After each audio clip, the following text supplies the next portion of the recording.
Why do our sleep patterns get so, well, weird as we get older? And for those of us taking care of an aging loved one, what can we even do about it? In this explainer, we're going to break down why sleep gets so disrupted and give you some real compassionate strategies to help bring a little peace back to the night. Okay, let's get into it.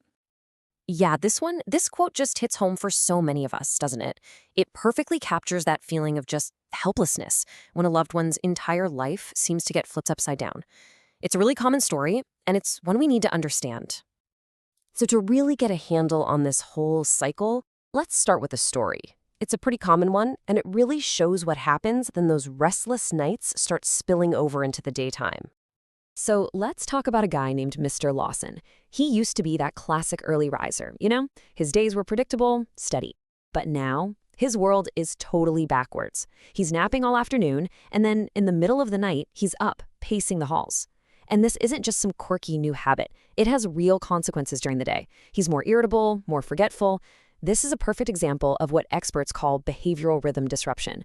See, it's not just insomnia. It's like the body's internal clock is completely out of whack. So what in the world is going on inside the body to cause all this? To really understand Mr. Lawson's story, we've got to look at the science behind that internal clock I just mentioned. Okay, the big idea here is something called the circadian rhythm. Now, what is that? Well, think of it like your brain's own personal 24-hour clock. It's the master controller that tells your body when it's time to feel awake and when it's time to wind down. But as we age, a bunch of things can throw this clock off. Changes in hormones, being less active, even some medications. It all just gets less synchronized. And you can really see the difference it makes, right? It's like night and day, literally. On one side, when that rhythm is synced up, you get good, restful sleep and a stable mood. But when it's misaligned, you're looking at broken up rest, which leads straight to napping all day, feeling agitated, and this whole confusing cycle where day and night just start to blur together. And this brings us to what might be the most important mindset shift in this whole thing. We have to start seeing these nighttime behaviors in a new light. They are a signal, not just a problem we need to fix. So here's the deal. When you see an older person pacing or wandering at night, it's not just random. It's their body trying to, well, work something out. It's a way of physically releasing all this pent-up anxiety or confusion or energy that should have been taken care of during deep sleep. So the goal isn't just to make them stop pacing. The goal is to understand what the pacing is telling us, that their body and their environment are out of sync. All right, so we get the why. Now let's talk about the how. What can we actually do about it? Here are some really practical steps you can take to help get that natural rhythm back on track. Okay, think of this as your new toolkit. First up, and this one's huge, a gentle daily rhythm.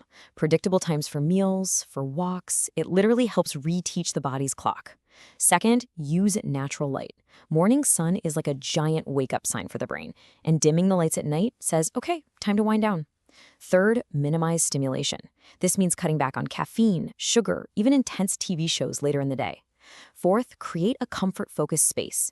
Make the bedroom calm, dark, and quiet. Fifth, reinforce quiet positively. When they do have a restful moment, a simple, gentle, "you seem so peaceful" can go a long way. And finally, support safe movement. If the pacing happens, don't scold them. Gently redirect them, maybe offer a warm blanket or a quiet place to sit. And look, this isn't just some nice idea. It's actually backed up by solid science. A 2022 study found that these exact strategies, especially consistent routines and getting that morning light, are some of the best non-medical ways to fix the sleep-wake cycle. I love that last part, habits heal rhythm. It's so true. Now let's get into some of the big questions that caregivers are always asking. First and foremost, why on earth are they sleeping all day and then wide awake all night? You know, the simplest way to put it is that the brain's signals are just all mixed up. If you're taking long naps all day long, your body just doesn't feel that biological pressure to sleep at night. That's why getting some gentle, engaging activity in during the day is so important for hitting that reset button. And here's another one that comes up all the time. It's so tempting, right, to think a little pill could solve everything. So should you give them sleep medication?